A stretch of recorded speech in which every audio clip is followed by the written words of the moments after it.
ఈ క్వశ్చన్ ఎందుకు అడిగానంటే sir, liquor స్కామే కదా ఈ మొత్తం అంతా చిన్న భిన్నం చేసింది. మరి లిక్కర్ స్కామ్ అసలు ఏమీ లేదు, నా బిడ్డ నిర్దోషి అని తేలిన తర్వాత మళ్ళా కవిత గారు ఈ ఫ్యామిలీతోని వాళ్ళ ఫాదర్ తోని అటాచ్ అయ్యే అవకాశం ఉంది కదా.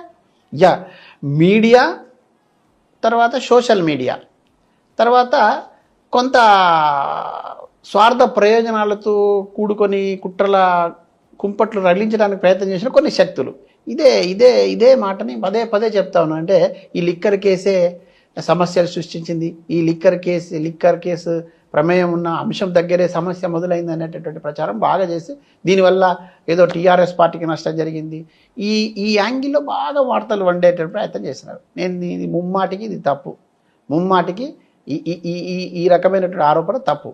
ఇది ఒక సాకు, ఒక బూచి మాత్రమే. అసలు వాళ్ళు ఎప్పటి నుంచో కలలు కంటున్నారు కదా కవితక్క లేకుండా ఉండే సామ్రాజ్యాన్ని వాళ్ళు పాలించాలని. వాళ్ళు ఎప్పటి నుంచో వ్యూహరచనలు చేస్తున్నారు కదా కవితక్క ఆ ప్రాంతంలో లేకపోతే వాళ్ళ ఆటలు బాగా సాగించుకోవచ్చని.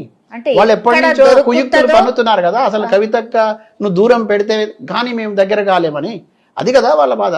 అనేక రకాలుగా ఏమంటారు కుయుక్తులు పన్ని అక్కడ ఉన్నటువంటి ఏమంటారు ఆ సామ్రాజ్యానికి మేమే నిలబడాలనేటువంటి కుట్రల ఫలితం కదా ఇటువంటి ఆరోపణలు ఎదుర్కోవాల్సి వచ్చింది, ఇటువంటి కేసుల వైపు ఇరుక్కునే పరిస్థితి వచ్చింది.